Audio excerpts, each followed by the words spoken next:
There are mornings when the hardest part isn't getting out of bed. It's not knowing what to do next.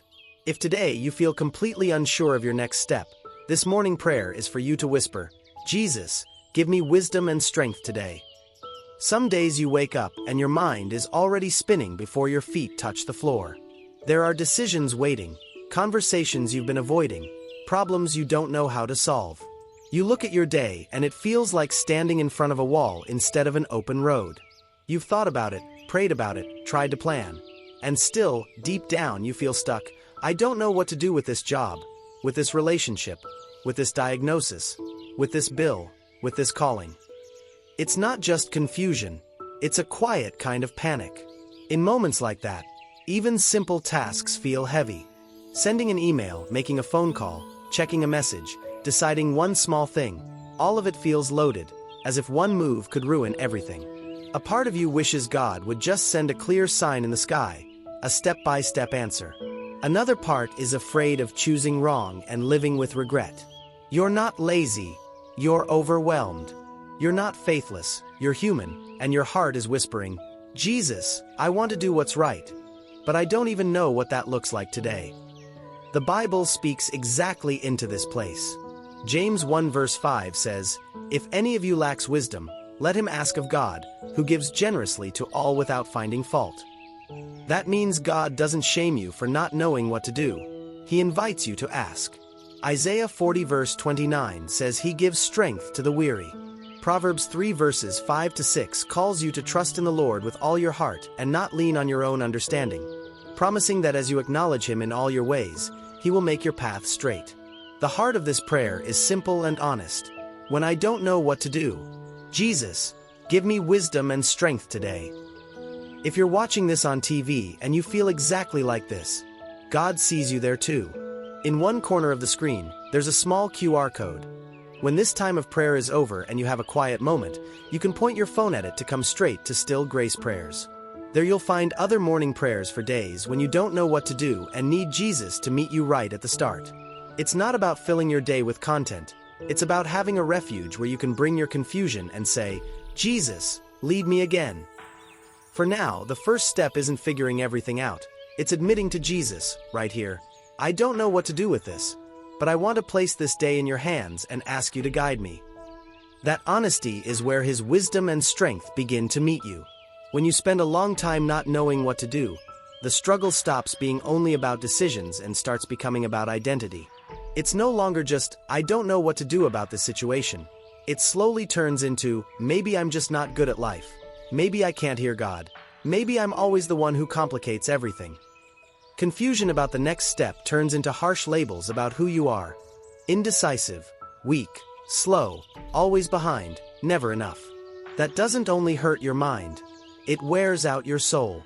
This spills into your relationship with God.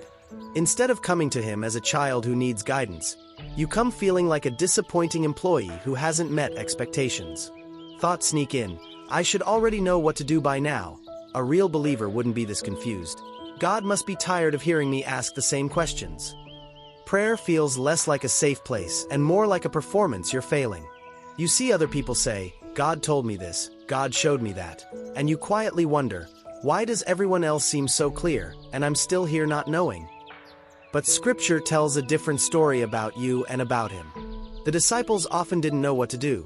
They misunderstood Jesus, asked basic questions, took wrong steps, and yet he stayed, taught, corrected, and loved them. Psalm 32 verse 8 holds a promise.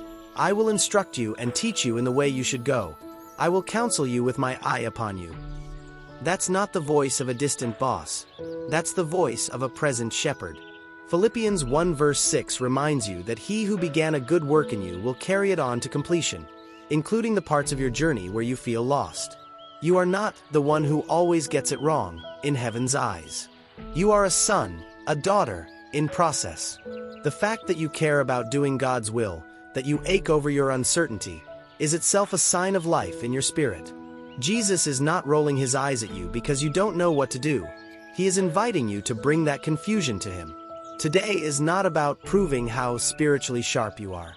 It's about letting him be the shepherd again when you feel like a sheep that doesn't know which way to turn. When you pray, "Jesus, give me wisdom and strength today. You're not asking for a magic download that removes all tension. You're asking for something deeper and more practical. Clarity for the next step, and power to actually walk it out. James 1 verse 5 says God gives wisdom generously and without reproach. That wisdom is not always a full 5-year plan. Often, it's light for the next move.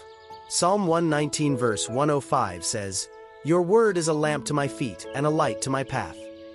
A lamp for your feet doesn't show the whole road, but it shows enough for today. Wisdom from Jesus looks like seeing your situation through his eyes instead of only through your fear. It might be the courage to say no where you've been afraid to disappoint people. It might be the humility to ask for help where you've tried to handle everything alone. It might be the discernment to wait instead of rushing, or the boldness to move instead of staying stuck. Proverbs 3 verses 5 to 6 describes this shift. Trusting in the Lord instead of leaning only on your own understanding, acknowledging him in all your ways so he can make your path straight. Wisdom is him aligning your heart with his will, even when your emotions are all over the place. And then there's strength. Sometimes you know the right thing to do but feel too exhausted, scared, or overwhelmed to do it. Isaiah 40 verses 29 to 31 says he gives power to the faint and increases strength to those who have no might. Those who wait on the Lord renew their strength. They run and are not weary. They walk and do not faint. Strength from Jesus is not just physical energy. It's inner resilience, grace to keep going when you'd rather give up, ability to stand when you feel like collapsing. It's his spirit strengthening your spirit. So when you say, Jesus, give me wisdom and strength today, you are really praying, show me what to do next, and then be the strength in me to do it. That may mean taking one small step you've been avoiding, or simply choosing to trust him for one more day. It may mean apologizing, making a call, seeking counsel, or resting instead of striving. His wisdom and his strength always work together. He doesn't just point the way, he walks with you in it. And that changes how you face a day where you woke up not knowing what to do. Now we turn this into prayer. If you can, sit comfortably, let your shoulders drop, and take a slow breath in and out. You don't have to force any feeling. Just bring yourself honestly before Jesus. I'll guide you with simple phrases you can repeat softly, or just follow in your heart. Jesus, today I don't know what to do. You see every situation waiting for me. You see what I don't see. Think of 1 or 2 specific areas where you feel stuck or confused right now. Picture them before you, and then lay them at his feet in your mind. Jesus, I bring these things to you. I am tired of trying to figure it all out alone. I ask you, give me wisdom today. Let that request go deeper. Let me see this day through your eyes. Show me the next right step, even if it is small and simple. Now ask him for strength, not just answers. Jesus, give me strength today. Strength to do what is right, even when I feel weak and afraid. When my mind starts to spin, quiet me with your presence. When I want to give up, remind me that you are with me. Invite his word and his spirit to lead you. Let your word be a lamp to my feet today. Let your spirit whisper in my heart. This is the way. Walk in it. Now make this your declaration for the day. Jesus, when I don't know what to do, I choose to look to you. Be my wisdom. Be my strength. Be my peace in every decision I face today. Take one more slow breath, as if you're exhaling the pressure to solve everything alone and inhaling his calm. This prayer doesn't mean all questions are instantly answered, but it does mean you're not carrying them by yourself anymore. Before you step into the noise of the day, pause for a brief moment. Let this be your simple morning surrender. Jesus, I give you this day. I give you every decision, every unknown. When I don't know what to do, give me wisdom and strength today. As you think about what's ahead, meetings, messages, family conversations, financial pressure, health questions, invite him into those specific spaces. Jesus, come into this appointment, this phone call, this empty space in my schedule, this thing I'm dreading. Ask him, don't let me move just out of fear or habit. Let me move with you. Your goal today is not to impress God, it's to walk with him. If you're watching on TV, remember you don't have to navigate this alone. That small QR code in the corner of the screen is a quiet invitation. When this prayer ends and you have a calm moment, you can point your phone at it to come straight to Still Grace Prayers. There you can keep walking with us in other mornings like this one, letting Jesus meet you again and again on days when you feel lost, tired, or unsure. It's not about depending on videos. It's about having a steady place that keeps pointing your heart back to His voice. To mark this moment before God, you might want to write in the comments, in faith, "Jesus, give me wisdom and strength today." It's a way of saying, I am not denying my confusion, but I am choosing where to place it. And if you need prayer over something specific, you can add a word like decisions, family, work, health, or future, so that this area can be lifted to God. As you go into this day, questions may still come, and some things might still not be clear. But every time that familiar thought appears, I don't know what to do, let it become a doorway instead of a wall.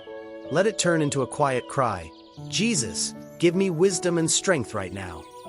He hears you, He sees you, and He knows exactly how to lead a heart that is willing to be led.